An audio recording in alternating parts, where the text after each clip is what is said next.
అందరికీ నమస్కారం. మనందరికీ తెలిసిన విషయమే, జూన్ 21న ఇంటర్నేషనల్ యోగా డే, ప్రపంచ యోగా దినోత్సవం మనం అందరూ జరుపుకుంటున్నాం.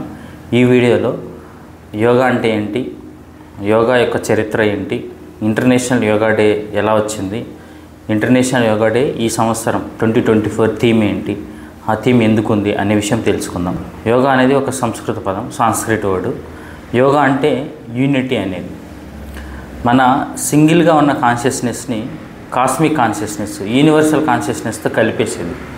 అంటే ఒక వ్యక్తిని భగవంతుడితో కలపడం అనేది. సో మనిషి జీవితం యొక్క లక్ష్యం భగవత్ సాక్షాత్కారం, రియలైజేషన్. అంటే మన కాస్మిక్ కాన్షియస్నెస్ని ఎక్స్పీరియన్స్ చేయడం.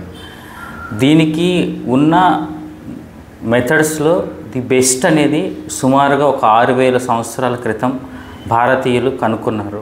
మన ఋషులు మునులు మనకు కనుక్కొని యోగా అనే టెక్నిక్ ద్వారా మనిషి అనేవాడు భగవంతుని చేరుకోగలడు. ఈ సింగిల్గా ఉన్న కాన్షియస్నెస్ కాస్మిక్ కాన్షియస్నెస్, యూనివర్సల్ కాన్షియస్నెస్తో మెర్జ్ అయిపోతుంది. అదే భగవత్ సాక్షాత్కారం అని అంటారు మామూలుగా. సో రియలైజేషన్ అనేది జరగడానికి యోగా అనేది హెల్ప్ అవుతుంది. యోగా అనేది ఒక బెస్ట్ టెక్నిక్ అని కనుక్కున్నారు. చాలామందికి ఒక మిస్కన్సెప్షన్ ఉంటుంది, యోగా అంటే ఆసనాలు అని చెప్పి. ఆసనాలు అనేది యోగాలో ఒక భాగం, కానీ యోగా అంటే ఆసనాలు కాదు. ఆసనాలు వేయడం ఎక్సర్సైజ్ అనేది మాత్రమే యోగా కాదు. సో యోగా వల్ల మనిషి శారీరకంగా, మానసికంగా, ఆధ్యాత్మికంగా, సామాజికంగా ఆరోగ్యంగా ఉంటాడు. మన సనాతన ధర్మం ఏం చెప్తుందంటే ప్రపంచం కాదు, విశ్వం అంతా కూడా ఒక కుటుంబం, వసుదైక కుటుంబం అనే కాన్సెప్ట్. సో యోగా అనే దానివల్ల మతము, ప్రాంతము, కులము, దేశము, ఖండము ఇలాంటి భావం ఏమీ లేకుండా ప్రపంచం అంతా కూడా ఆధ్యాత్మిక చైతన్యం కలగజేయడానికి యోగా అనేది హెల్ప్ చేస్తుందని చెప్పి యూనివర్సల్ హార్మోనీని యోగా ద్వారా సాధించవచ్చు అనే ఉద్దేశంతో ఐక్యరాజ్య సమితి జనరల్ అసెంబ్లీ మీటింగ్లో 2014 సెప్టెంబర్ 27న భారతదేశ ప్రధానమంత్రి శ్రీ నరేంద్ర మోడీ గారు ప్రపోజ్ చేశారు. యోగా అనేది ప్రపంచానికి చాలా సహాయం చేస్తుంది, మనం జూన్ 21న ఇంటర్నేషనల్ యోగా డే జరుపుకుంటే బాగుంటుందని. ఇదే విషయాన్ని డిసెంబర్ 11న ఐక్యరాజ్య సమితి జనరల్ అసెంబ్లీ రెజల్యూషన్గా పాస్ చేసింది. సుమారుగా 177 దేశాలు కో-స్పాన్సర్స్గా ఉన్నాయి ఈ రెజల్యూషన్కి. అసలు ఇలాంటి రెజల్యూషన్ చాలా అరుదు. 177 దేశాలు స్పాన్సర్ చేయడం అనేది రికార్డ్ నెంబర్ అన్నట్టు. ఇన్ని దేశాలు కలిసి జూన్ 21న ఇంటర్నేషనల్ యోగా డే జరుపుకుంటే బాగుంటుంది అనే రెజల్యూషన్ని సపోర్ట్ చేశాయి. జూన్ 21నే ఎందుకు అంటే ఇది ఖగోళ శాస్త్రం ప్రకారం కూడా చాలా సిగ్నిఫికెంట్. యోగా శాస్త్రం ప్రకారం కూడా జూన్ 21 అనేది చాలా ముఖ్యమైన రోజు. నార్థన్ హెమిస్ఫియర్లో చాలా పెద్ద లాంగెస్ట్ డే అది. సౌతర్న్ హెమిస్ఫియర్లో చాలా చిన్న డే జూన్ 21 అనేది. జూన్ 21నే ఆదిగురువు, యోగాకు ఆదిగురువు ఎవరంటే శంకరుడు, శివుడు యోగాని ప్రపంచానికి టీచ్ చేసింది, యోగా జ్ఞానాన్ని ప్రపంచానికి ఇచ్చింది జూన్ 21న అని చెప్తారు. ఇంటర్నేషనల్ యోగా డే 2024లో థీమ్ ఏంటంటే యోగా ఫర్ ఉమెన్ ఎంపవర్మెంట్, మహిళా సాధికారత కోసం యోగా అనేది. మహిళా సాధికారతని ఎందుకు అంటే యూజువల్గా మన వాళ్ళు మహిళా సాధికారత గురించి బాగా స్ట్రెస్ చేస్తుంటాం. అంటే మేల్ ఎంపవర్మెంటు, పురుష సాధికారత అనే కాన్సెప్ట్ ఉండదు పెద్దగా. ఎందుకోసం అంటే ప్రపంచ చరిత్రలో మీరు ఎవరైనా తీసుకోండి, స్వామి వివేకానంద నుంచి శంకరాచార్య వరకు ప్రపంచంలో చాలా గొప్ప గొప్ప పనులు చేసిన వాళ్ళు ఎవరైనా తీసుకోండి, ప్రపంచ జ్ఞానాన్ని ఇచ్చిన వాళ్ళు తీసుకోండి, ప్రపంచం కోసం త్యాగం చేసిన వాళ్ళు తీసుకోండి, మానవాళి చరిత్రలో నిలిచిపోయే వాళ్ళని తీసుకోండి.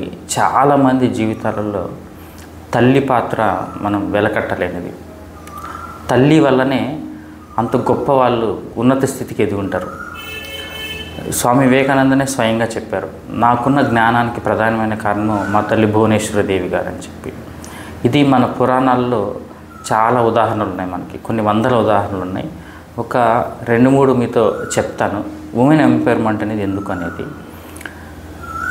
మనకందరికి తెలుసు. గాంధారి అనే ఆవిడ చాలా గొప్ప పతివ్రత. ఆమె భగవంతుడు ఆయన శ్రీకృష్ణుని సైతం శపించగలిగిన శక్తి ఉన్న ఆవిడ. మరి అలాంటి ఆవిడ కడుపులో ఒక 100 మంది కౌరవులు ప్లస్ ఇంకొక అమ్మాయి దుశ్శల, దుర్యోధనుడి నుంచి దుశ్శల వరకు అందరూ కూడా దుర్గుణాలు కలిగిన వాళ్ళు, చెడు స్వభావం కలిగిన వాళ్ళు పుట్టారు. అంత గొప్ప ఆవిడకి ఇంత చెడ్డ పిల్లలు ఎలా పుట్టారు అనే క్వశ్చన్ వస్తుంది మనకి. ఇంకొక విషయం ఏంటంటే, మనందరికీ తెలుసు భక్త ప్రహ్లాదుడి గురించి. విష్ణుమూర్తి యొక్క అవతారాలలో మోస్ట్ పవర్ఫుల్ అవతారం నరసింహ అవతారం. ఆ అవతారం ఎవరి కోసం వచ్చింది? ప్రహ్లాదుడు అనే ఒక అబ్బాయి కోసం వచ్చింది. ఆ అబ్బాయి తల్లిదండ్రులు ఎవరు? రాక్షసులు, మామూలు రాక్షసులు కాదు. హిరణ్యకశిపుడు అంటేనే ఇంకా అసలు దేవతలు సైతం గజగజ వణికిపోయేవాళ్ళు. ఇంకొక విషయం, పద్మవ్యూహం గురించి, అభిమన్యుని గురించి మనకు తెలిసి ఉంటుంది. అసలు ఈ 3 ఉదాహరణలు మనం కనుక గమనిస్తే ఏం జరిగింది, ఏం జరుగుతుంది, తల్లి యొక్క ప్రాధాన్యత ఏంటి అనేది అర్థమవుతుంది. మొదటిది గాంధారి అనే ఆవిడ తన ప్రెగ్నెన్సీ టైంలో కుంతిదేవి మీద, పాండురాజు మీద ఈర్ష ద్వేషంతో రగిలిపోయింది. ఆమె ప్రెగ్నెన్సీ టైం మొత్తం ఈర్షతో ఉండింది కాబట్టి ఆమెకి ఈర్ష, ద్వేషము, అసూయతో కూడిన పిల్లలు వచ్చారు. లేకపోతే భగవంతుని సైతం శపించగలిగిన పతివ్రత ఆమె. అంత గొప్ప ఆవిడ కడుపులో అంత చెడ్డ పిల్లలు ఎందుకు పుట్టారంటే తల్లి మానసిక స్థితి, గర్భధారణ సమయంలో తల్లి మానసిక స్థితి చాలా ఇంపార్టెంట్. అలాగే సెకండ్ ఉదాహరణలో మనం తీసుకుంటే భక్త ప్రహ్లాదుడు వాళ్ళ తల్లి తండ్రి రాక్షసులు. యుద్ధం జరుగుతున్నప్పుడు దేవతలందరినీ ఓడిస్తాడు హిరణ్యకశిపుడు. ఆ ఫ్రస్ట్రేషన్ తట్టుకోలేక హిరణ్యకశిపుని డిస్టర్బ్ చేయాలని చెప్పి హిరణ్యకశిపుడు వాళ్ళ భార్యని ఇంద్రుడు కిడ్నాప్ చేసే ప్రయత్నం చేస్తాడు, అపహరిస్తాడు.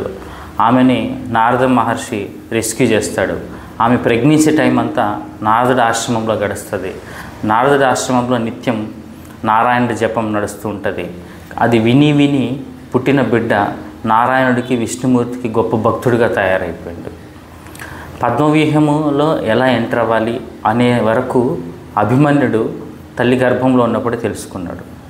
సో దీన్ని బట్టి మనకు అర్థమయ్యేది ఏంటంటే, తల్లి అనేది ఏ మనిషి జీవితంలో అయినా తల్లి అనేవాళ్ళు చాలా ఇంపార్టెంట్, చాలా ప్రముఖమైన పాత్ర వహిస్తారు.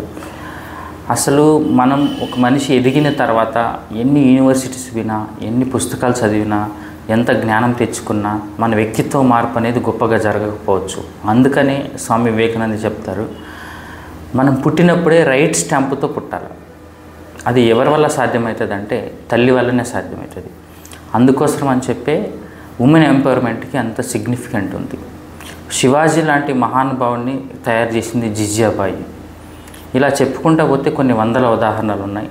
దీనికోసం అని చెప్పే రామకృష్ణ మఠ్ అండ్ మిషన్ వాళ్ళు ఆర్యజనని అనే ఒక కాన్సెప్ట్ తీసుకొచ్చారు. ఈ కాన్సెప్ట్ యొక్క ప్రముఖమైన ఉద్దేశం ఏంటంటే 3 విషయాలు ఉన్నాయి.